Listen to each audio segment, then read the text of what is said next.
যে শুনিবে রাস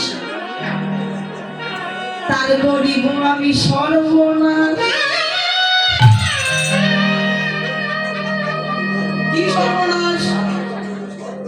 তাহলে তার চেয়ে বাড়ি যাওয়াই ভালো। বাড়ি যাওয়া ভালো না? এই দাদা যাচ্ছেন কেন? বাড়ি যাচ্ছে, সর্বনাশ হওয়ার কথা বলেছি, ভয়ে যাচ্ছে, দৌড় দিচ্ছি। সত্যি তো, যে শুনিবে রাস তার করবো সর্বনাশ। আচ্ছা, সর্বনাশের ভয়ে কেউ সেখানে থাকতে চায়? কেউ থাকতে চায়? বিপদ কেউ চায়? কিন্তু নাচরবান নাচেনি,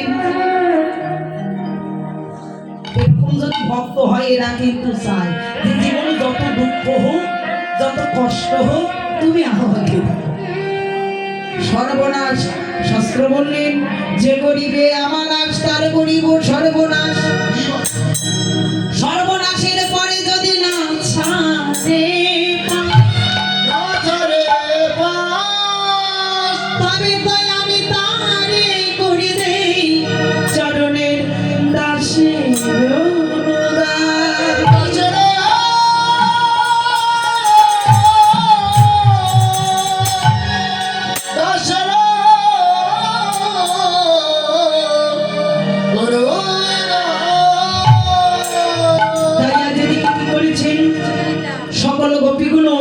নাম স্মরণ করছেন। যখন গোপীগুলোর নাম স্মরণ করছেন, আচ্ছা সবাই কি একরকম কাজ করে? বিভিন্ন জন বিভিন্ন রকম কাজ। সবাই কি একে কাজ করে? না, কেউ ব্যবসা করে, কেউ চাকরি করে, আবার কেউ অন্যের দরজায় ঘোরে, কেউ বাদাম বিক্রি করে, কেউ চানা বিক্রি করে, বিভিন্ন রকমের কাজ। তো ওই গোপীগুলো বিভিন্ন রকম কাজে মগ্ন। কেউ রন্ধনশালায় রন্ধন করছে, কেউ সন্তান কোলে নিয়ে শুয়ে, কেউ বা স্বামীর সেবা দিচ্ছে। গোবিন্দের বাঁশি আমার বেজে গেল, বাঁশিটা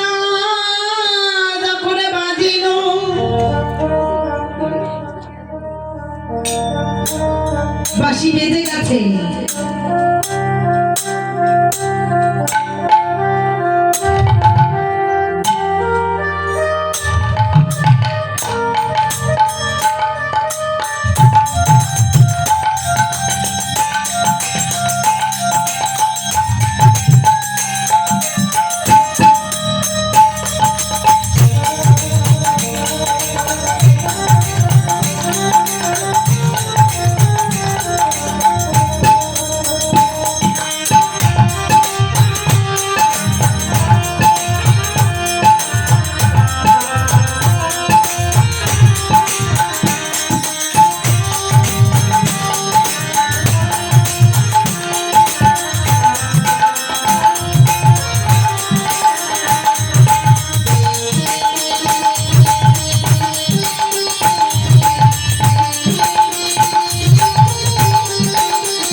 এটা সাধারণত বাঁশি না। বাঁশি যে বাজে সব কি শোনে?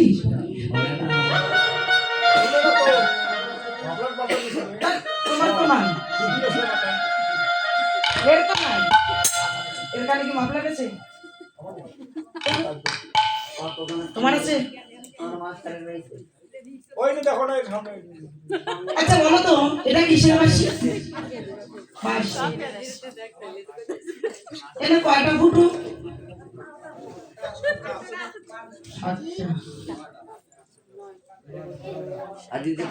বাজে কোনটা দিয়ে? একটা। বাঁশিতে 7টা ফুটো, তিনটা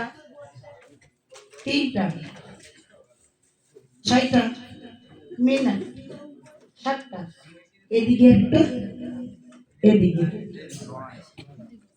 ফুটো কয়টা? বাঁশিতে ফুটো আছে 9টা। হয়তো মুখে বললে বিশ্বাস করবে না, তো দিয়ে দেখাই দিলাম 9টা ফুটো। বাজে কণ্ঠ দিয়ে এই মেন স্বর দিয়ে, এই স্বর যদি না বাজতো তাহলে এগুলো কোনো কাজ করতো না। আচ্ছা বলুন তো এই পাশের বাঁশি শোনে কারা?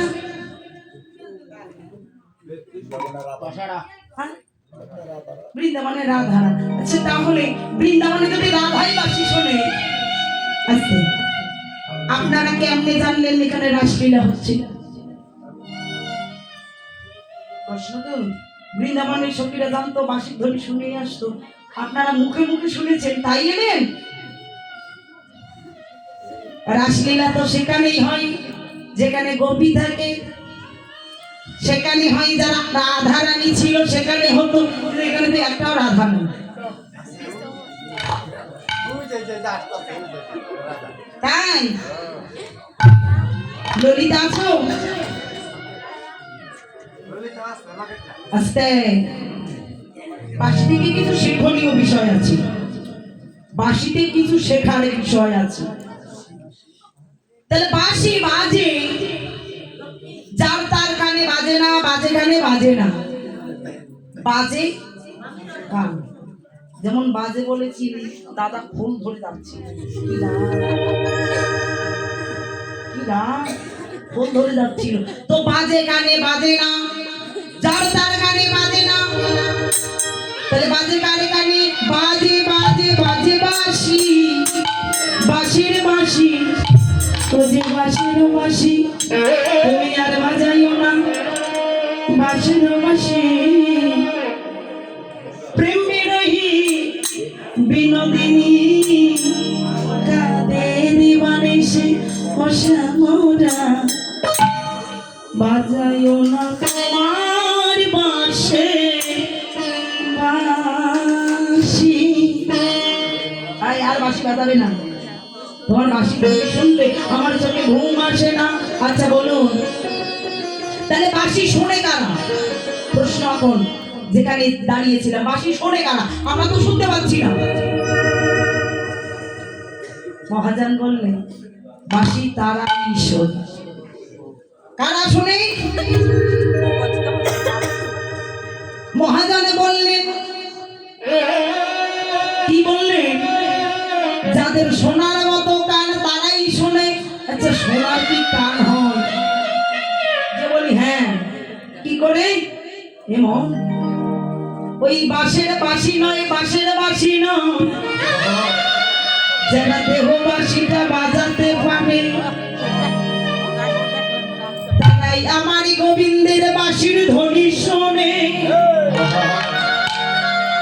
যারা দেহ বাঁশি বাজায়, দেহটা একটা বাঁশির সমান। কেন? এখন প্রশ্ন করবেন একটা বাঁশের বাঁশিতে 9টা ফুটো, আমার দেহে আর কই ফুটা? তাই না? মহাজন বললেন বাঁশের বাঁশি নয়, যারা দেহ বাঁশি বাজাতে পারে তারাই শুধু বাঁশির ধ্বনি শুনতে পারে। তাহলে আমার দেহে কি ফুটা আছে? আমার কিন্তু ভালো না বলেছে আছে। কেননা 9টা স্বরকে এক করে বাঁশির সুর হয়, একটা নয়টা ফুটোতে একটা স্বর বাজে, বাজে না? কয়টা স্বর? একটাই শুধু স্বর হয়, একটাই শুধু ধ্বনি হয়, হয় না? নয়টা ফুটোতে একটাই ধ্বনি। দেখুন এতগুলো ফুটো, তাহলে এক একটা এক এক নাম ধরে বাজা কথা। বাঁশির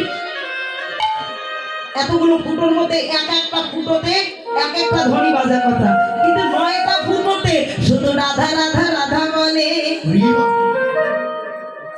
তাই না? নয়টা ফুটাই রাধা রাধা রাধা বলে, তাহলে নয়টা ফুটাই এক হয়ে গেছে। নয়টা ফুটার একটাই শুধু লক্ষ্য, কি? রাধা নাম।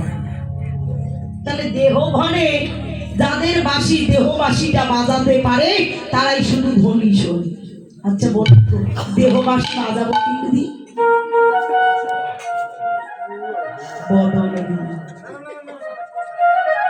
ওই বাঁশিতে যেমন নয়টা ফুটো, হে কলির জীবী তাকাইয়ে দেখো তোমার দেহে ঘরেও আছে ওই নয়টা ফুটো। বাঁশিতে যেমন নয়টা ফুটা, তোমার দেহেও আছে নয়টা ফুটা। মেন স্বর যতক্ষণ বাজে না ততক্ষণ ধ্বনি হয় না, যতক্ষণ বাজে না ততক্ষণ ধ্বনি হয় না। ঠিক তেমনই তোমার বদনটা হলো মেন ফুটো। এই বদন যতক্ষণ বাজে না অন্য ফুটো ততক্ষণ কোনো কর্মে লাগে। তাহলে বদন দুটা, চক্ষু দুটা, কর্ণ দুটা, নাসিকা, তাই না? কয়টা হলো? 7টা। বাঁশিতেও স্বর আছে অর্থাৎ ফুটো আছে 7টা, কিন্তু উপরে একটা নিচে একটা। নিচে দুটা ফুটো, তাহলে আমারও 7টা উপরে, বাঁশিরও 7টা উপরে। বাঁশিরও দুটো নিচে, আমারও দুটো নিচে। জীবের অব্যক্ত স্বরূপে যেটা বায়ু এবং উপস্থিত। মহাজন বলেন এই 9টা স্বরকে যিনি এক করতে পারবে, 9টা স্বর 9টা ফুটোকে যিনি এক করবে তারাই শুধু এ স্বর শোনে। লালন বলেছে আধে কুটোরি 9টা রাজা, মাঝে মাঝে জলে কাটা, বলি তার উপরে চাদর কোটা, বলি তার উপরে চাদর কোটা, আয়না মহলতা, বলি কেমনে আসে যা খাঁচা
নারকেলের ভিতর কিভাবে জ্বলে?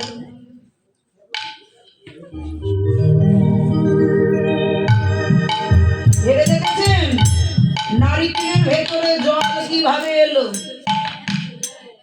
ভিতরের আবরণ অর্থাৎ উপরের আবরণটা এত শক্ত, জলটা এলো কি করে? ঠিক তেমনই এত সুন্দর একটা খাঁচা, এই খাঁচার ভেতরে যে পাখিটা এলো কি করে? যদি একবার পাখিটারে পেতাম, তাদের মনোবেড়ি দিয়ে রেখে নিতাম। পাখিটাকে যদি পেতাম, তাকে মনোবেড়ি দিয়ে রাখতাম।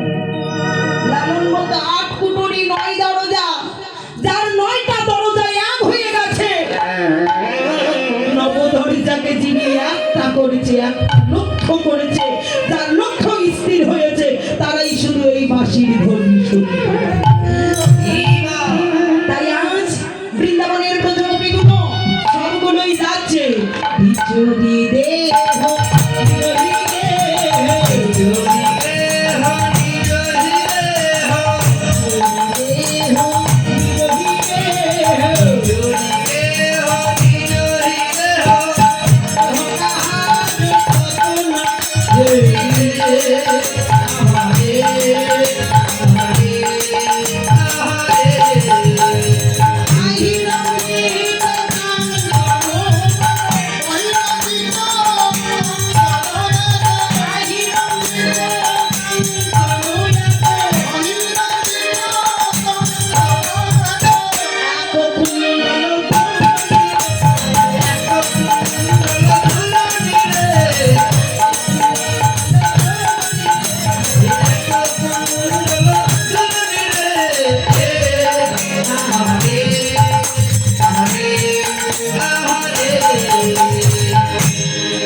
গোপীগুলো যাচ্ছে, কিন্তু কেউ কাউকে দেখছে না। এটাই স্বাভাবিক, কারণ ভজন মার্গে যায়, সবাই মনে করে শুধু আমি বুঝি ভজনা করি, বাকিগুলো কেউ করে। এটা স্বাভাবিক। আচ্ছা, অনুমান নয়, যারা যারা নিত্য পূজা করেন না, মনে মনে কেউ ভাবে যে আমার মতো করে কেউ জানে না। যারা জানে তারা ভাবে, আর কেউ মনে মনে ভাবছে যে আমি বুঝি কিছুই পারি। এমনটা তো হয়। তাহলে রাস্তা একটাই হয়, কিন্তু কেউ কাউকে দেখতে পায় না। সখীগুলো যাচ্ছে, কেউ এক কর্ণে কুন্দল করেছে, কুন্দল মানে দূর, এক কানে দিলে ভালো দেখায়। কি ভালো দেখা যায়? এক কানে কুন্দল মানে দূর করেছে, আর এক কানে না। কেমন ভাষা বলো? এক হাতে কঙ্কন আছে, মানে এক হাতে বালা আছে, আর এক হাতে না।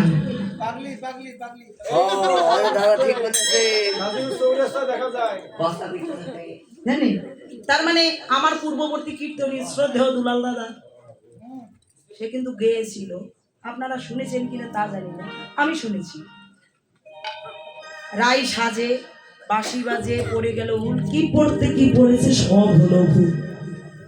ভালো গল্প বলতে জানে, আস্তে বলেছে, পদ বলেছে, কি পড়তে কি পড়েছে সব হলো ভুল। তাহলে কি ভুল করেছে রাধারানী? কি পড়েছে? ওই যে এক হাতে বালা পড়েছে আর এক হাতে নাই, এক কানে কুন্দল আর এক কানে নাই, এবং চরণের যে আলতা ওটা চোখে দিয়েছে, চোখের যে কাজল ওটা পায়ে দিয়েছে। আবেগ না, ওটা মনে করছে তাই বুঝি। এই গলার যে ফুলো মালাটা না, মালাটা আমি কোথায় দিয়েছি? দাদা আমায় কোথায় পরালো? গলাতে। উনি কোমরে বেঁধে দিয়েছে, বিছা মনে করে।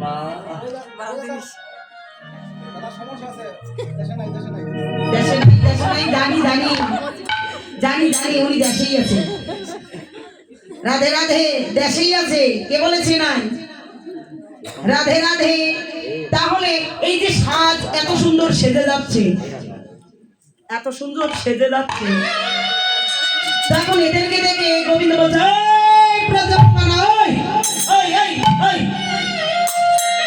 তোমরা ভালো আছো? কথা বলে না রে, ভালো আছো? কই হে গোপী কি এসে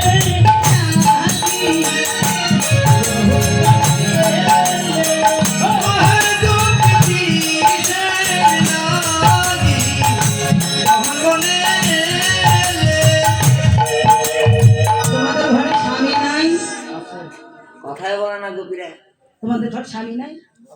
কয়টা?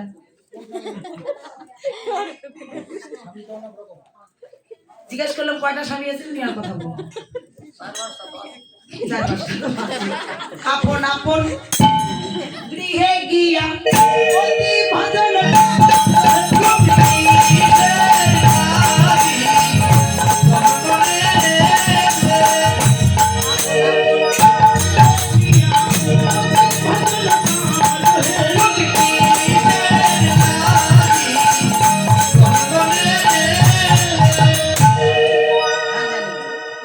আচ্ছা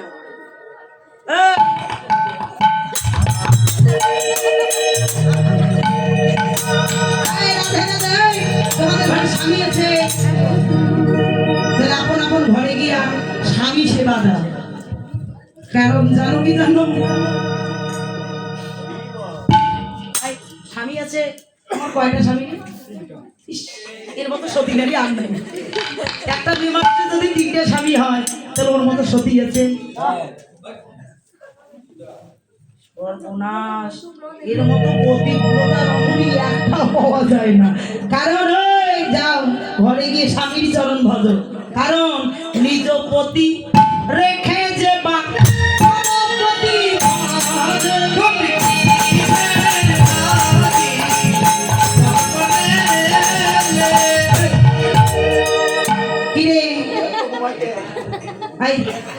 নিজের স্বামী রেখে যে ও গোপী একটু ওটো দেখি।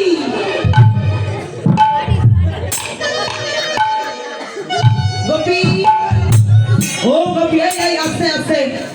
তাহলে নিজের স্বামী রেখে যে বা পরপতি ভাজে, যেমন বললো তার 3টা স্বামী 5টা স্বামী বললো না, এই আস্তে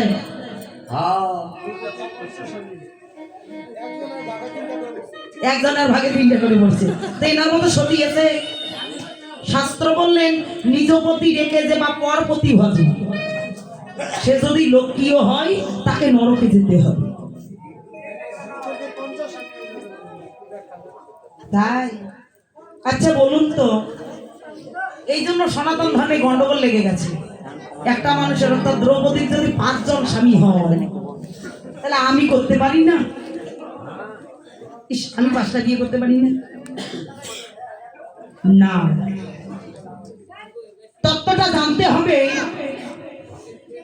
দ্রৌপদীর যখন আগের জন্মে বিবাহ হলো, অল্প বয়সে সে বেদবা হয়ে গেছে। সে তপস্যায় মগ্ন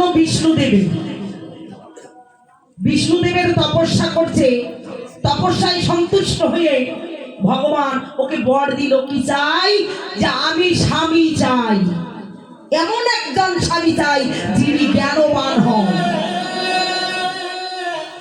জ্ঞানী হয়, যিনি সর্বজ্ঞানী এবং ধার্মিক, যোদ্ধা, বলবান, সর্ববিশেষজ্ঞ।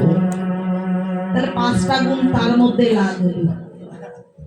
জ্ঞানী হবে, যোদ্ধা হবে, বলবান হবে এবং সর্ববিশেষজ্ঞ। তাহলে 5টা গুণ ভগবান বললেন তথাস্তু। কারণ ভগবান তো পাগল, যখন ভক্ত ডাকে ভগবান আর এদিকও চায় না ওদিকও চায় না, আশীর্বাদ দেয়। আশীর্বাদ দিয়ে পরে দেখে পেশাল লেগে গেছে, আশীর্বাদ দিয়ে পরে বিপদে পড়ে যায় ভগবান। আশীর্বাদ দেওয়ার পর ভগবান বিপদে পড়ে গেছে। আচ্ছা বললো তথাস্তু, কিন্তু এক যুগে একই সময় একটা মানুষের মধ্যে 5টা গুণ থাকতে পারে না। একটা মানুষের মধ্যে 5টা গুণ থাকতে পারে না। যদি সে জ্ঞানী হয় সে বলবান হতে পারে, আর যদি বলশালী হয়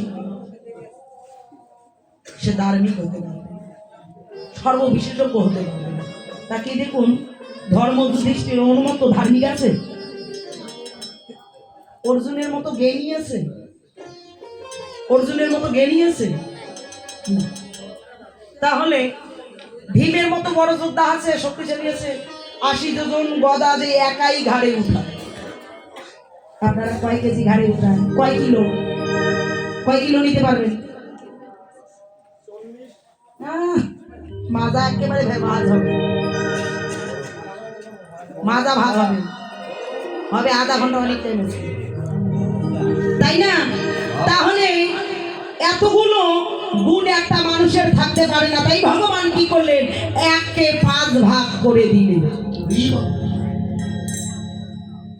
কারণ যে 5 জন এসেছেন এরা কিন্তু গর্ভে জন্মেনি।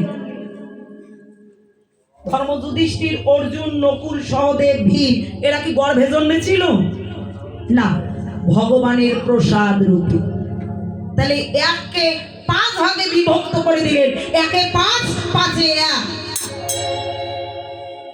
এককে 5 করলেন, 5-এ ওরা 1। যার কারণে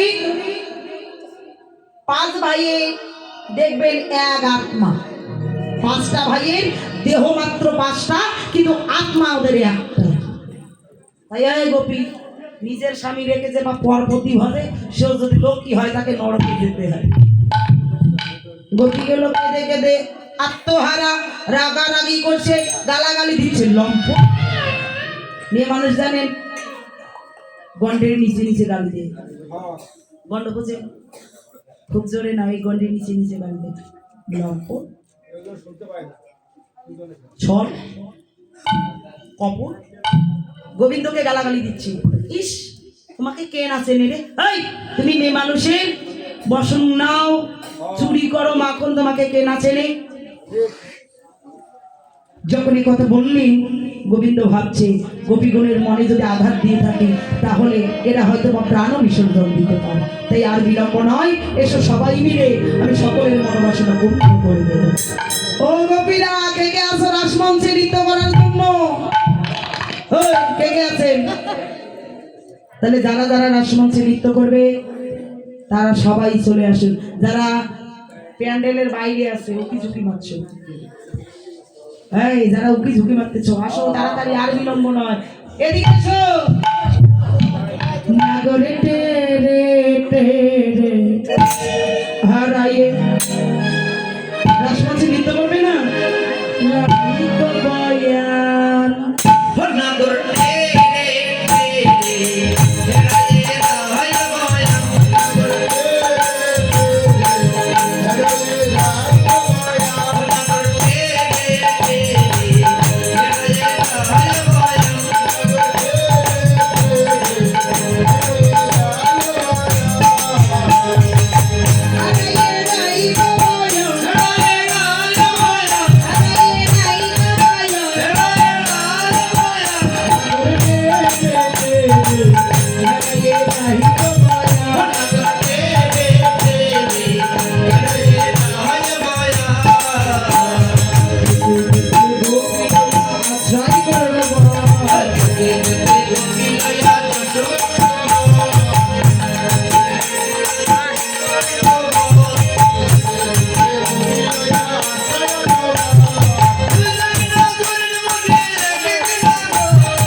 সবাই নৃত্য তো একসঙ্গে হলে ভালো লাগবে না, আগে সবাই নাচবো। তো গোপী যারা পাগল তারা তো পাগলের বেশি এসে গেছো না, পরে নাচবে রাধা রানী, রাধা গোবিন্দ সবাই নাচবে।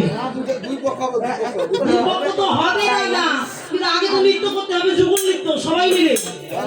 এই অষ্টসখী লাগবে না আমার, রাধা গোবিন্দ লাগবে, আমার অষ্টসখীতে নাচবে না? এই শ্রীরাম, এই সুবল নাচবে না? এই সুবল, এই কটু, এই কটু নাচবে না? শান্তা কই, শান্তা কই, শান্তা কই, এই বলাই, এই বলাই, এই শান্তা বলাই, এই এদিকে এসো, নৃত্য করবো। এই কারখানে তোরা করবি?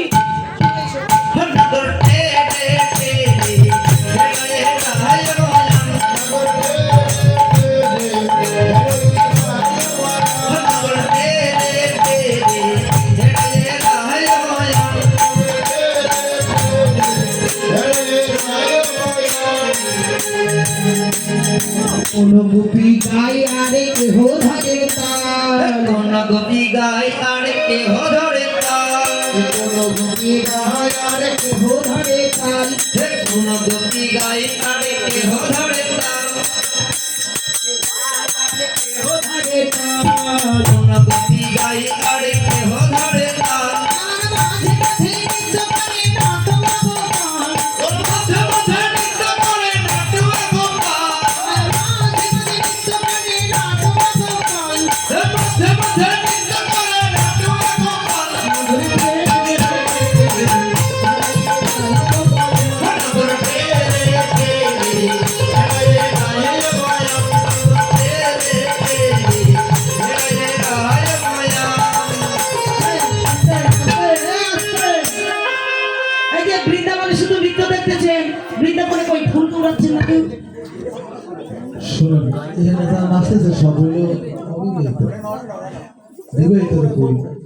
আছে তো, এই তো আছে। দেখুন দেখুন আছে। এই তো 4 জন, 4 থেকে 5 জন আছে। এই পড়ছে না। যোগ মায়া আশ্রয় করি করিয়া নাটবর, মায়া প্রয়া করিয়া নাটবর, ওরে তুই তুই না করলে মধ্যে এক নাটক, ওরে তুই তুই না করলে মধ্যে এক নাটক,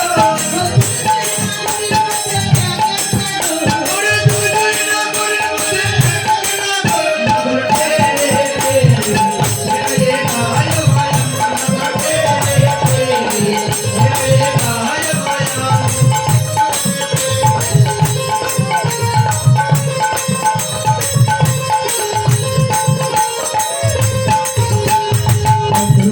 ঘরে আছে গোপীদের মণ্ডলী, ঘরে আছে গোপীদের মণ্ডলী।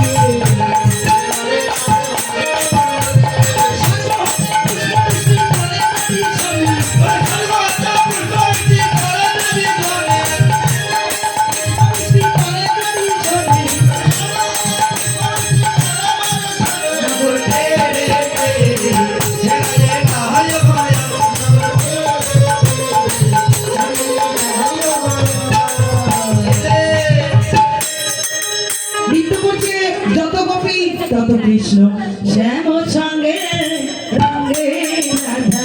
বিনোদিনী রাই নাচে শ্যাম সঙ্গে সঙ্গে রাধা, বিনোদিনী রাই। নাচিতে নাচিতে চলে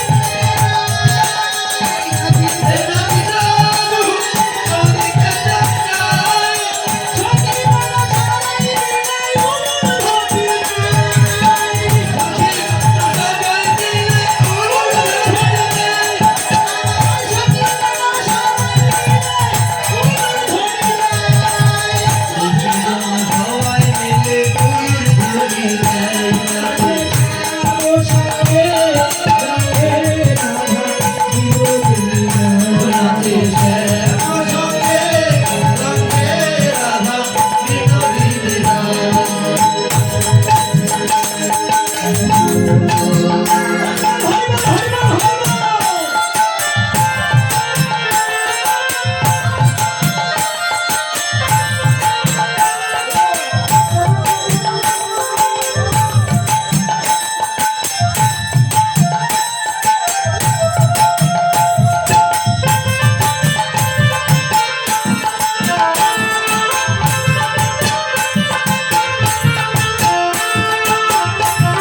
বলে নেই এগুলো কোনো নাচ গ্রিক ডান্স এই, আমি তো দেখতেছি দিয়ে না মাসি কিবোর্ডে ফোন দিয়ে আস্তে দেয় আপনাদের এগুলো এলাকায় বুঝি শ্যাম নাই তাই না শ্যামের বুঝি মাজা ব্যথা এটা নাচ তো জানে না ভঙ্গি বাঁকা মাজা ব্যথা পা ব্যথা না শ্যামের মাজা মাখা তো নাচতে পারে না কি নাচতে পারে এই যে যেখানে আছে শ্যাম তোমার মাজা ব্যথা আয় বলি হরি এত লজ্জা মান সম্মানটা রক্ষা করেন দাদা, আসেন দাদা, কেউ একজন দাদা। এই যে যেখানে দাঁড়িয়েছো সেখানে নিতে হবে যদি লজ্জা এদিকে আসো তোমার কিন্তু দেখতেছে ওখানে কিন্তু এই ইমোশনাল এগুলো কি বলে একটা কথা বলি 20টা রাতে এলো কাম হতো না একটা শ্যামল